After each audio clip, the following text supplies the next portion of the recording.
3/6/24 திங்கள். பொதுக்காலம் 9ஆம் வாரம். முதல் வாசகம். இறை பற்றுடன் வாழ தேவையான எல்லாவற்றையும் நமக்கு அருளியுள்ளார். திருத்தூதர் பேதுரு எழுதிய 2ஆம் திருமுகத்திலிருந்து வாசகம். அதிகாரம் 1, இறைவசனங்கள் 1 முதல் 7.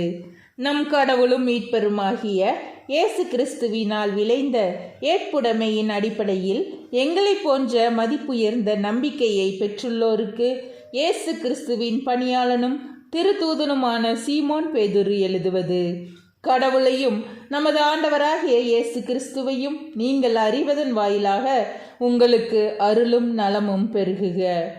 தம்முடைய மாட்சியாலும் ஆற்றலாலும் கடவுள் நம்மை அழைத்துள்ளார். அவரை அறிந்து கொள்வதன் மூலம் இறைப்பற்றுடன் வாழ்க்கை நடத்துவதற்கு தேவையான எல்லாவற்றையும் அவர் தம் இறை வல்லமையால் நமக்கு அருளியுள்ளார். தீய நாட்டத்தால் சீரழிந்துள்ள உலகை விட்டு விலகியோடி இறைத்தன்மையில் பங்கு பெறுங்கள்.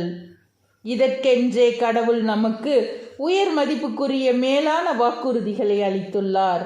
ஆகையால் நீங்கள் உங்கள் நம்பிக்கையோடு நட்பண்பும், நட்பண்போடு அறிவும், அறிவோடு தன்னடக்கமும், தன்னடக்கத்தோடு மன உறுதியும், மன உறுதியோடு இறைப்பற்றும், இறைப்பற்றோடு சகோதர நேயமும், சகோதர நேயத்தோடு அன்பும் கொண்டு விளங்குமாறு முழு ஆர்வத்தோடு முயற்சி செய்யுங்கள்.